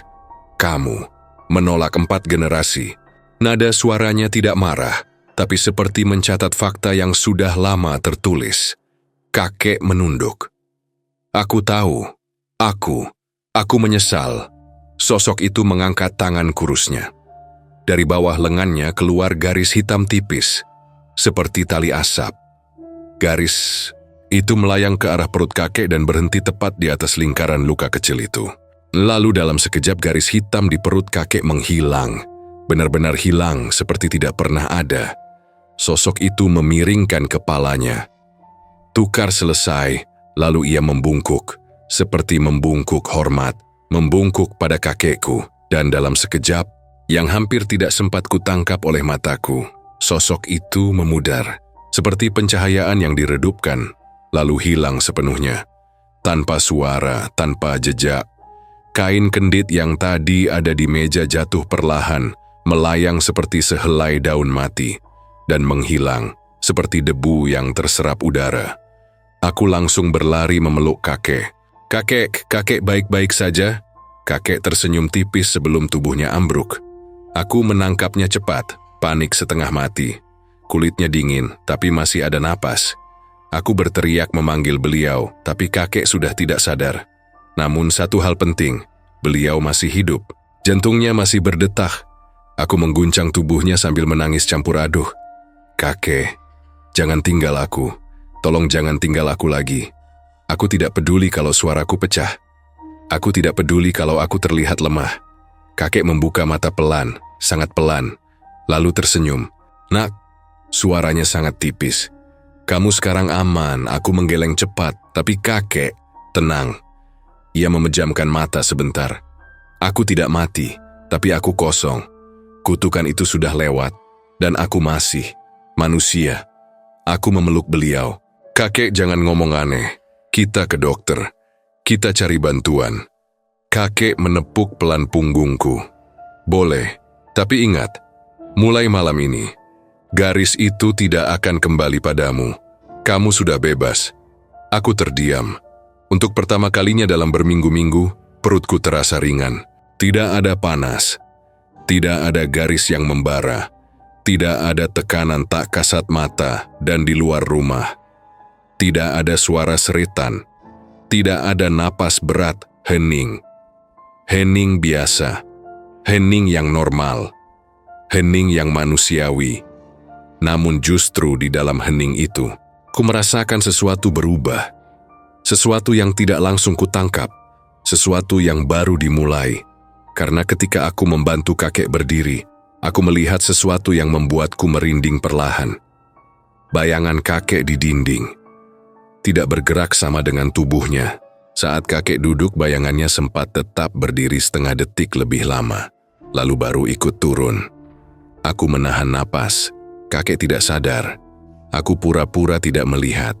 Tapi dalam hatiku, aku tahu satu hal dengan pasti. Kutukan mungkin sudah selesai. Tapi konsekuensi dari penukaran itu baru akan mulai, dan aku tidak tahu apakah kakek benar-benar manusia sepenuhnya lagi. Aku pikir kutukan itu sudah selesai. Sampai sebulan kemudian, aku mandi pagi, dan saat menunduk, aku lihat sesuatu mengapung di permukaan air bak. Sehelai kain putih kusut. Jantungku membeku, aku buru-buru keluar. Tapi ketika berjalan melewati kaca jendela, aku melihat sesuatu. Ada bayangan berdiri di belakangku. Tinggi, hitam, dengan perut terikat kendit. Tapi wajahnya bukan wajah lelaki tua lagi. Wajahnya mirip aku. Seperti versi diriku yang tidak pernah berhasil mencapai usia 21. Dan ia berbisik singkat. Janji tidak pernah hilang, hanya berpindah. Kain putih itu tiba-tiba melilit kakiku sendiri, tanpa aku sentuh. Dan sejak hari itu, tiap kali malam turun, bayangan itu muncul di sudut ruangan. Tidak menyerang, tidak membawa ancaman, hanya menunggu, seolah aku sedang disiapkan untuk jadi mata rantai berikutnya. Karena ternyata pengorbanan kakek hanya menunda, bukan memutuskan. Dan di ulang tahunku berikutnya, aku tahu aku harus memilih, mengulang janji leluhur, atau mengakhiri riwayat kendit bersama nyawaku. Cerita ini belum selesai, dan mungkin tidak akan pernah. Sejak pagi itu, setiap hal kecil di rumah terasa berubah menjadi bisikan. Engsel pintu yang berdecit seperti menyebut namaku. Tirai yang bergoyang seperti tangan kurus yang minta digenggam. Piring yang retak seolah meniru garis hitam yang dulu mengitari perutku. Semua hal kecil berubah menjadi pengingat bahwa aku tidak benar-benar bebas, bahwa ada sesuatu yang mengikuti dari balik lubang-lubang gelap dunia. Kakek tidak tahu soal kain putih yang mengapung di bak. Ku tidak sempat cerita, atau mungkin aku sengaja tidak cerita. Setelah apa yang beliau lakukan demi menyelamatkan hidupku, rasanya seperti dosa kalau aku datang dengan kabar bahwa semua pengorbanan itu meleset, bahwa kutukan itu masih berjalan seperti roda tua yang tidak bisa berhenti. Kakek sudah terlihat lebih sehat, lebih ringan, lebih bahagia. Aku tidak tega mencabut itu dari dirinya. Tapi saat malam turun, ruang tamu berubah menjadi panggung yang terlalu sunyi. Lampu terasa lebih kuning, angin terasa lebih dingin. Lantai seperti menyimpan gema langkah yang tidak pernah benar-benar terjadi. Dan di sana, seperti biasanya, bayangan itu berdiri. Aku tidak tahu kapan pertama kali aku merasakan tatapan itu. Mungkin sejak kain kusut itu muncul di bak, tapi sekarang tatapan itu semakin jelas. Mata gelap yang tidak berbentuk, tapi aku bisa merasakan arah pandangnya. Tidak ada kemarahan, tidak ada niat jahat.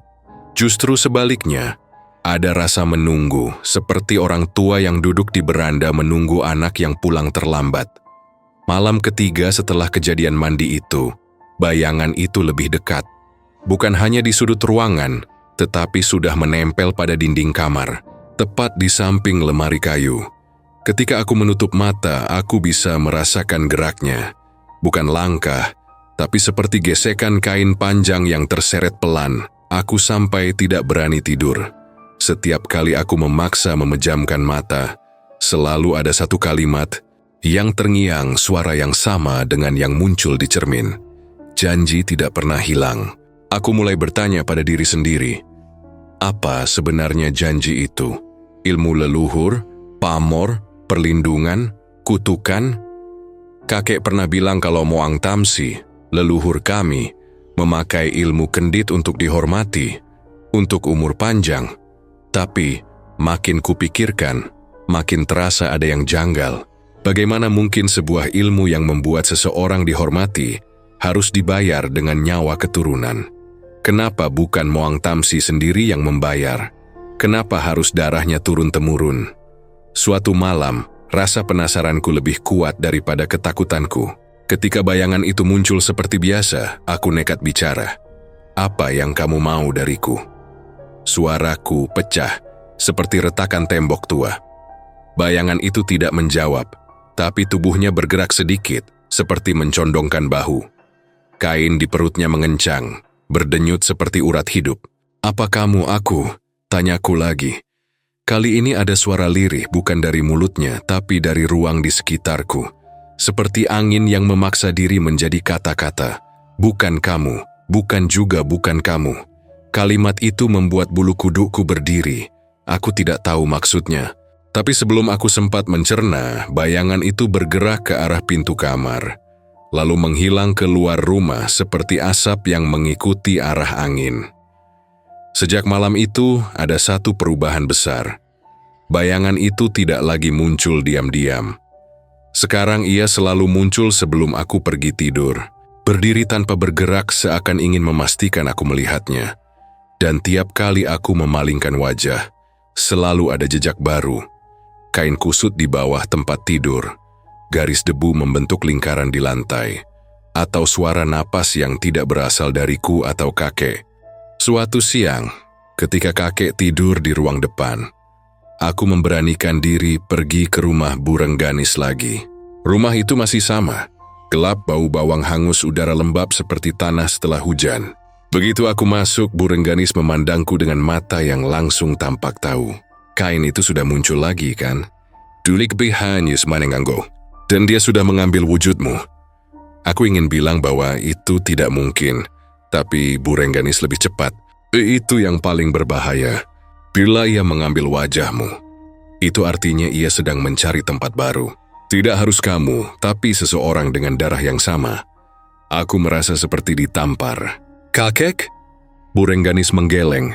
Tidak, Kendit tidak akan mengambil orang yang sudah memberi dirinya. Jadi menteri yang masih bersih, yang belum terikat, yang belum menyentuh batas usia. Aku menelan ludah. Satu-satunya orang lain yang punya darah itu hanyalah ayah. Tapi ayah sudah meninggal. Siapa bilang hanya ayahmu? Aku merasakan dingin menjalar ke tulang belakang. Apa maksudmu? Bukankah cuma keturunan laki-laki yang terkena? Burengganis terdiam lama, terlalu lama, sampai aku merasa udara di dalam rumah itu ikut mengetat. Ada satu hal yang tidak pernah keluargamu ceritakan, katanya akhirnya. Moang Tamsi tidak hanya mengikat keturunan laki-laki. Ia mengikat darah, dan darah bisa mengalir lewat siapa saja. Aku tidak bisa bernapas sejenak. Aku punya adik perempuan, kataku pelan. Namanya Rara. Di saat itu juga sesuatu mengetuk dinding rumah Burengganis. Bukan ketukan tangan, lebih seperti gesekan punggung jari yang panjang dan kering. Pelan, ritmis. Seperti pesan yang dipaksa masuk lewat papan kayu. Aku mundur sedikit. Dari luar suara itu berubah menjadi hentakan lembut. Seperti kaki yang diseret. Satu langkah, diam. Satu langkah lagi, diam. Burengganis memejamkan mata. Dia sudah menemukan jalan ke keluargamu. Sekarang kamu bukan lagi satu-satunya yang dia tunggu. Aku tidak berpikir panjang. Aku langsung lari keluar rumah. Nyaris menabrak pagar bambu yang setengah lapuk. Aku harus pulang. Kita harus lihat Rara. Kita harus memastikan dia aman. Rumahku hanya berjarak 5 menit dengan motor. Tapi perjalanan pulang terasa seperti 1 jam. Jalanan yang biasanya ramai tiba-tiba sepi. Warung-warung sudah menutup. Padahal matahari belum benar-benar tenggelam. Aku merasakan sesuatu menempel di punggungku. Bukan tangan, bukan napas, tapi semacam desakan dari belakang, seperti seseorang duduk di jok motor bersamaku. Aku terus memacu motor sampai halaman rumah. Begitu berhenti, aku langsung berteriak memanggil Rara. Rara, kamu di mana? Tidak ada jawaban. Aku masuk ke rumah. Kakek terbangun dengan wajah bingung. Raffi, kenapa kamu panik? Susia tidak sempat menjawab. Ku hanya berlari menyisir semua ruangan. Kamar Rara kosong. Jendela terbuka. Tirai bergerak pelan seperti dihembus angin yang datang dari dalam, bukan dari luar. Di lantai kamarnya ada sehelai kain putih kusut. Lebih kecil daripada yang pernah mengikutiku. Tapi jelas sekali bentuknya sama. Ku memungutnya dengan tangan gemetar. Ada bau tanah basah dan sesuatu yang mirip kemenyan. Kemudian aku mendengar suara itu lagi. Suara napas panjang, berat. Seperti seseorang yang kelelahan setelah berjalan jauh sambil membawa beban besar. Suara itu berasal dari ujung lorong rumah. Aku menoleh perlahan. Di sana, berdiri bayangan itu. Wujudnya sama, hitam, tinggi. Perut terikat kendit. Tapi kali ini wajahnya berubah lagi. Sekarang wajah itu milik Rara. Aku merasa seluruh dunia mengerut, menutup, menelan. Suara di sekitarku lenyap. Yang tersisa hanya bayangan itu.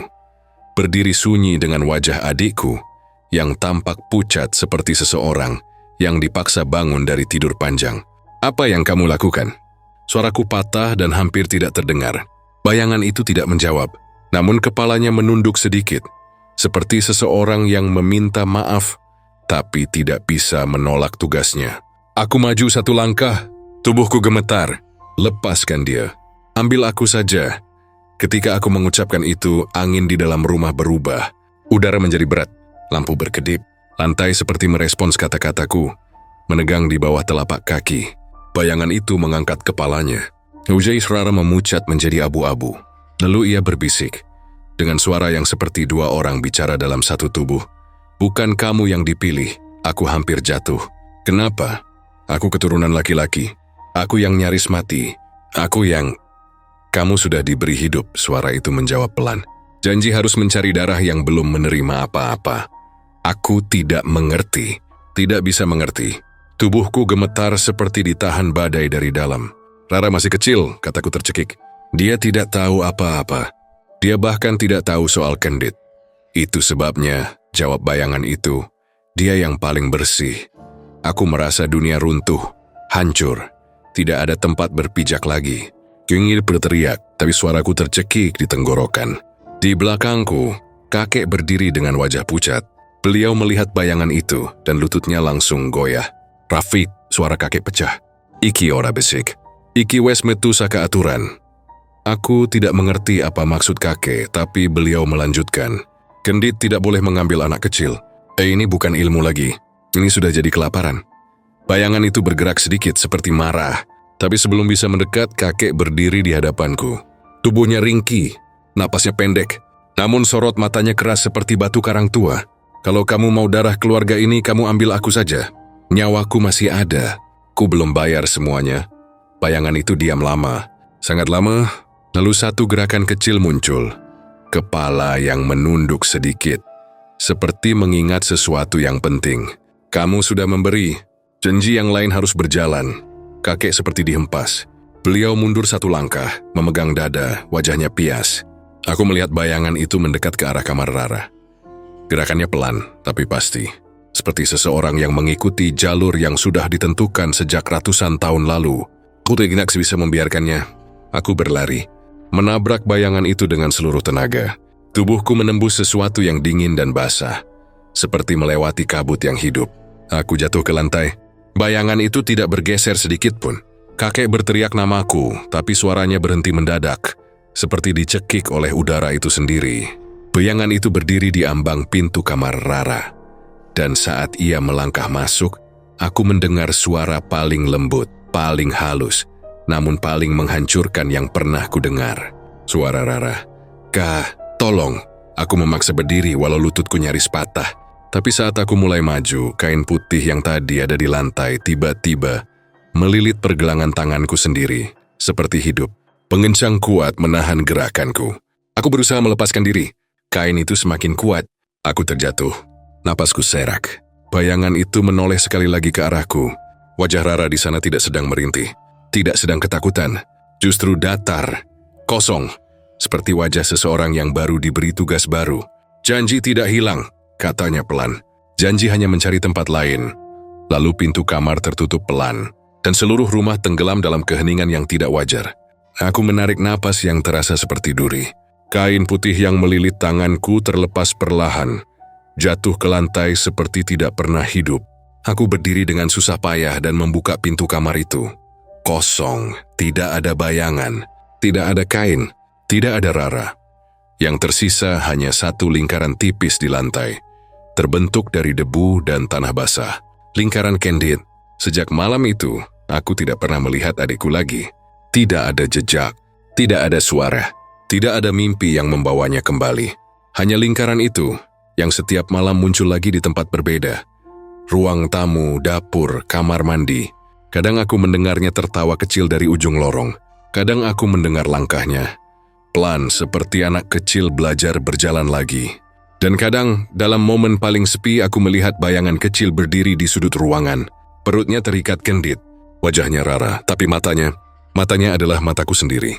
Suatu malam ketika aku sudah tidak sanggup menahan ketakutan dan rasa bersalah, aku mendengar satu kalimat yang membuat tubuhku runtuh. Suara yang datang dari tempat gelap yang tidak terlihat. "Giliranmu. Sebentar lagi." Aku tahu apa artinya. Kutukan itu tidak mencari satu orang. Kutukan itu mencari garis. Garis yang tidak boleh putus. Dan aku adalah bagian garis itu. Mau tidak mau, aku duduk di lantai kamar sendirian. Lampu berkedip, angin berhenti, dunia diam. Kain putih yang kusut muncul di pangkuanku, tanpa ada tangan yang meletakkannya.